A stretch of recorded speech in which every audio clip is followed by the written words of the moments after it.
11h05, retour sur le plateau d'Équipe Auto avec la première de formation et savoir-faire. Une émission très concrète pour vous les réparateurs, pour vous les jeunes également, consacrée à l'atelier numérique. Alors au-delà des outils de diagnostic, beaucoup d'outillages, d'équipements peuvent potentiellement être connectés. Alors c'est très vrai en carrosserie déjà, ça le devient aussi en mécanique, et puis il y a aussi la connectivité entre le réparateur et ses clients bien sûr. Alors pour parler d'atelier numérique avec nous en plateau, Xavier Passilly de JIPA France. Bonjour Xavier, bienvenue.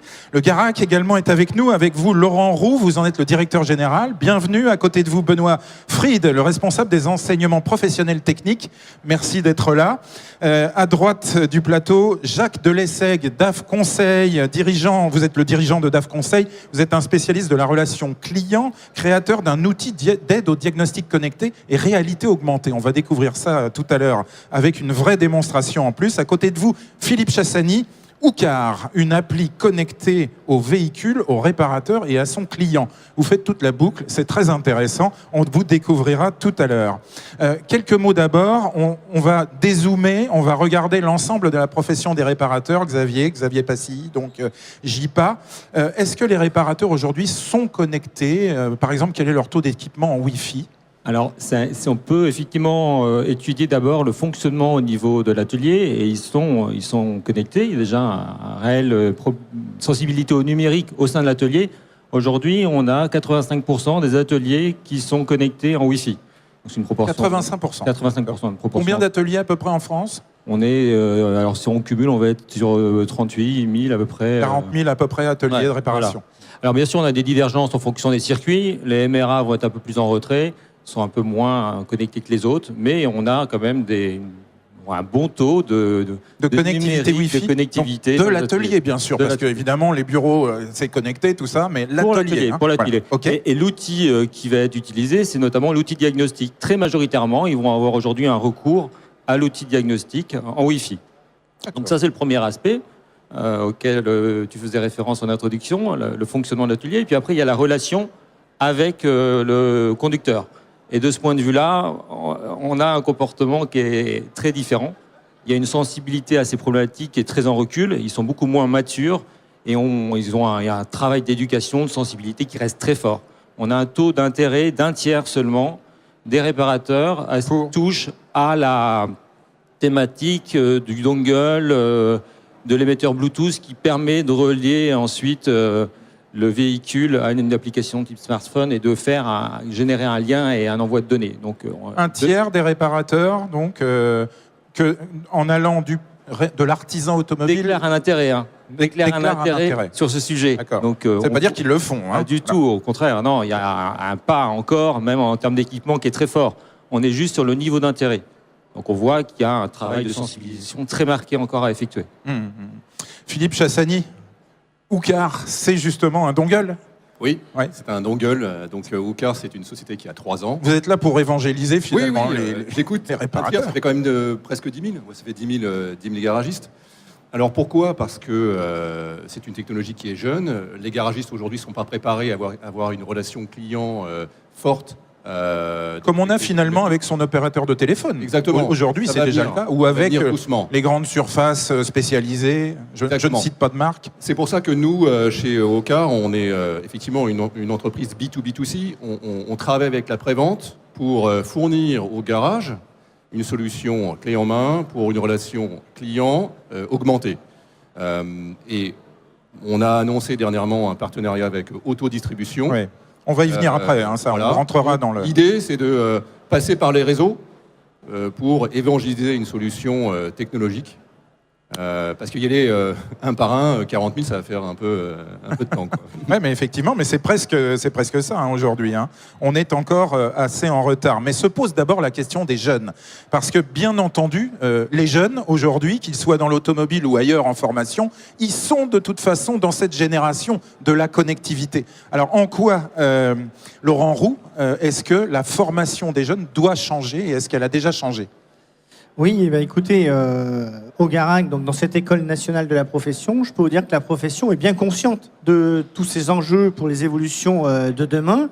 Et justement, la NFA, grâce à un PIA, a élaboré un consortium où on retrouve un certain nombre de partenaires, constructeurs, importateurs, mais distributeurs, groupes automobiles et tout le monde de la formation. Donc, le GARAC va participer à ce consortium avec d'autres écoles pour définir justement les attentes des évolutions. Donc, sur 3 sujets, la prévente connectée, le e-marketing digital et notamment l'arrivée du véhicule autonome. Donc, tout ça va modifier le paysage des formations, notamment en termes de contenu de formation, dans des référentiels existants, mais sûrement aussi de nouvelles formations. Donc, on est sur les rails, sur les évolutions des métiers. Est-ce que vous êtes déjà aujourd'hui dans des systèmes de formation à distance, utilisant le numérique avec l'atelier, préparant les jeunes justement à cette relation digitale ? Tout à fait. On a déjà des dispositifs e-learning. On a le cartable numérique de la technologique, c'est-à-dire que Qu'est-ce que c'est que ça, le cartable numérique? Expliquez-nous. C'est un outil qui permet aux jeunes, à la fois sur notre centre de formation, mais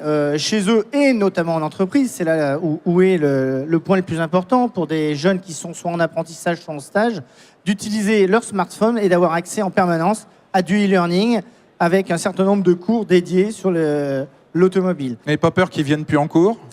Pas du tout, ils viennent toujours nous voir, ils sont toujours ravis d'être dans notre école.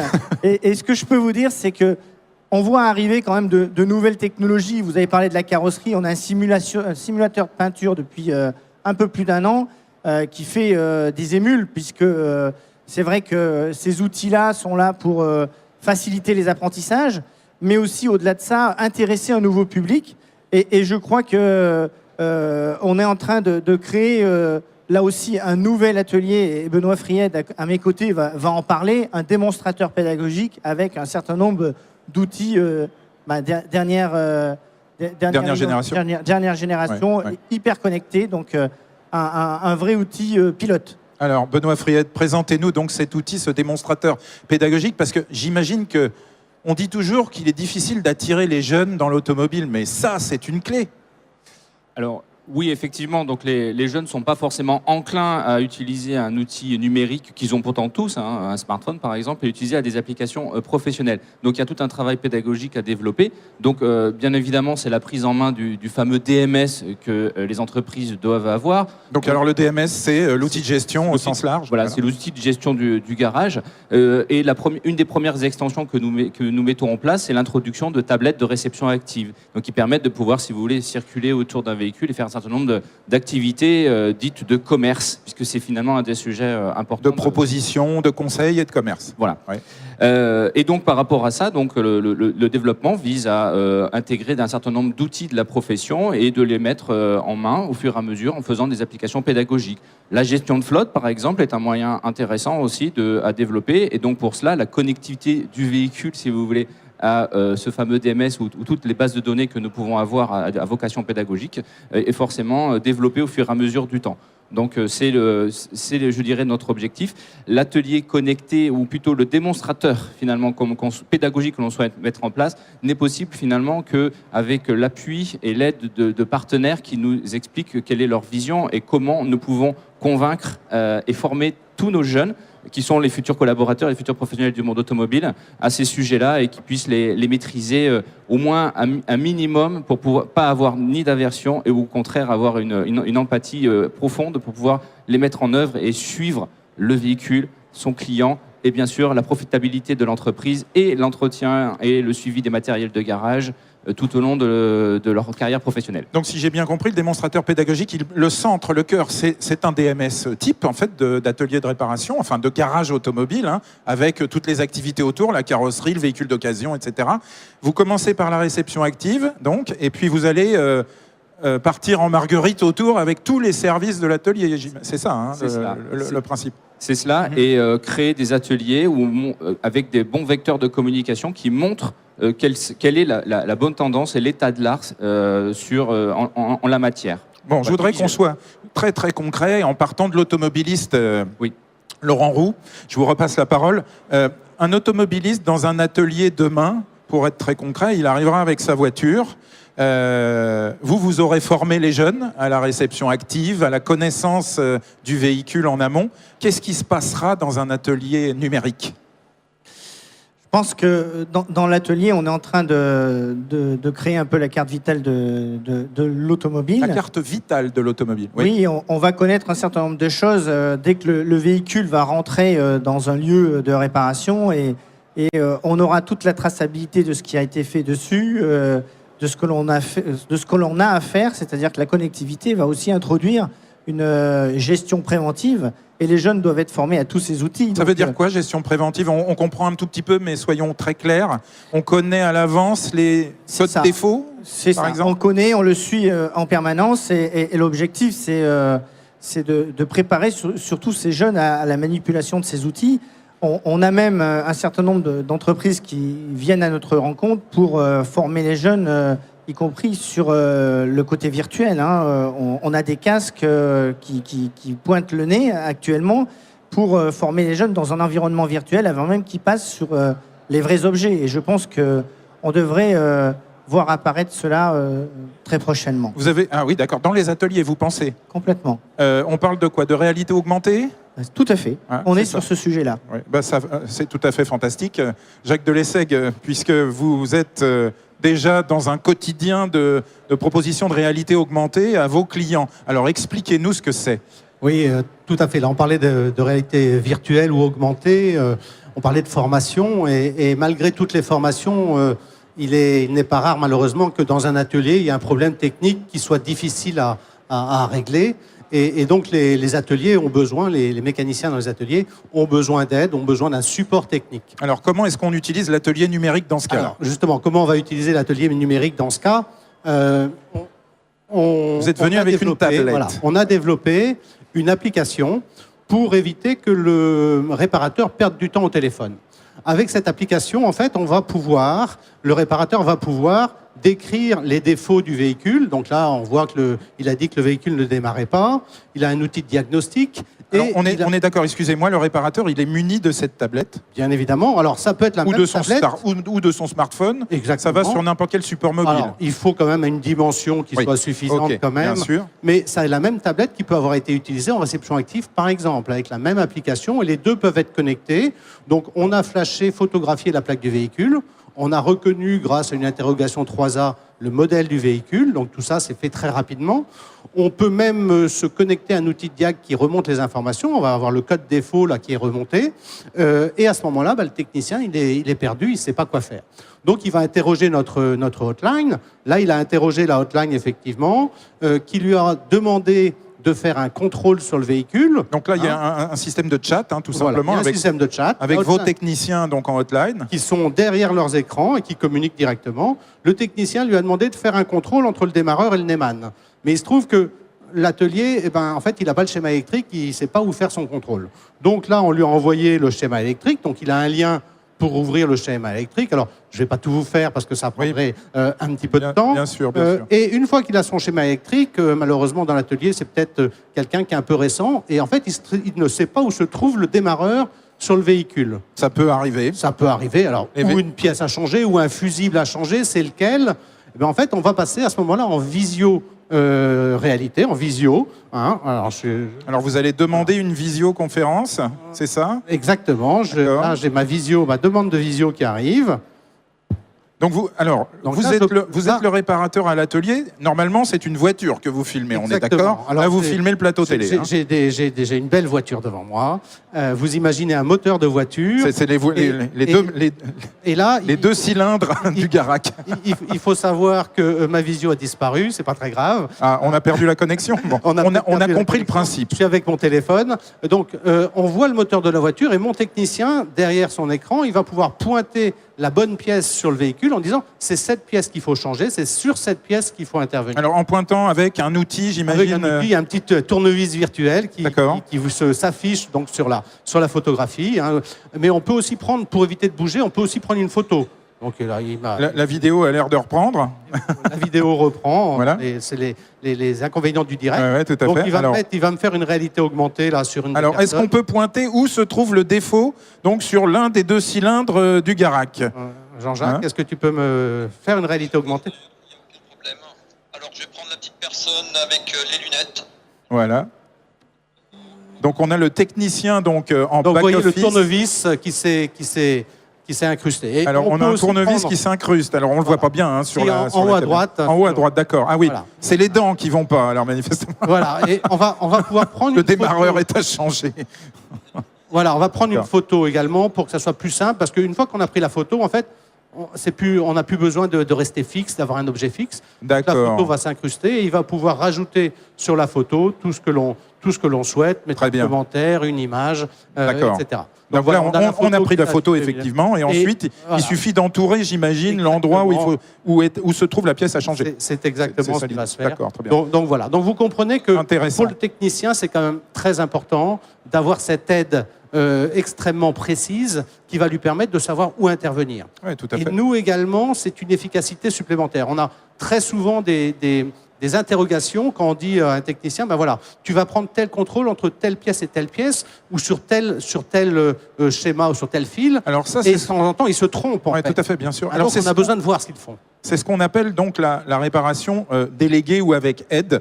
Xavier Passilly, on a des connaissances sur cette réparation déléguée, le recours à des hotlines, des choses comme ça. Est-ce que c'est une habitude aujourd'hui chez les Français, comme ça l'est chez les Allemands? Les Allemands sont extrêmement férus de ce type d'aide à la réparation. On n'a pas de données à proprement parler sur cette thématique-là. Aujourd'hui, sur le marché de la réparation automobile, je pense que c'est des éléments en devenir. On a des publics, des professionnels qui restent quand même assez... qu'il faut emmener, il faut faire de la pédagogie, il faut les accompagner, il faut donner des preuves. Il faut aussi, dans ce jeu-là, convaincre pour une partie, quand on parle des dongles, ou convaincre le conducteur d'un partage des données. Tout le monde est convaincu du bienfait, mais enfin, il y a un tas de petites barrières à lever et de preuves formelles à affirmer pour rassurer tout le monde. C'est le fameux intérêt du tiers seulement des réparateurs, des professionnels pour l'atelier numérique, quoi, finalement. Tout à fait. Et en même temps, le conducteur, il y en a 6 sur 10 qui déclarent un intérêt fort pour ce type de fonctionnalité. Ah oui, du côté des automobilistes, c'est très différent. Alors Philippe Chassagnier, est-ce que vous allez réussir avec Oucar à réconcilier tout le monde? On va essayer déjà. On va essayer. C'est un gros boulot, hein. Oui, oui. C'est vrai que la relation client-garagiste, elle est malmenée depuis des années. Nous, ce qu'on essaye de faire chez Ocar, c'est d'avoir proposer une solution technique qui permet à la fois au garagiste de mieux connaître son client et à la fois au conducteur, l'automobiliste, de mieux connaître sa voiture. Donc ça passe par une application mobile. Okay, 75% des gens ont un smartphone. Oui, jusqu'ici, tout va bien. Jusqu'ici, tout va bien. Le réparateur est obligé d'installer aussi un dongle, donc Un petit boîtier. Un petit boîtier. Alors, sur la c'est prise OBD. OBD, diagnostic, qui est présente sur l'ensemble du parc installé, Oui. qui roule aujourd'hui. Alors, effectivement, c'est un frein, surtout si on lui met un prix.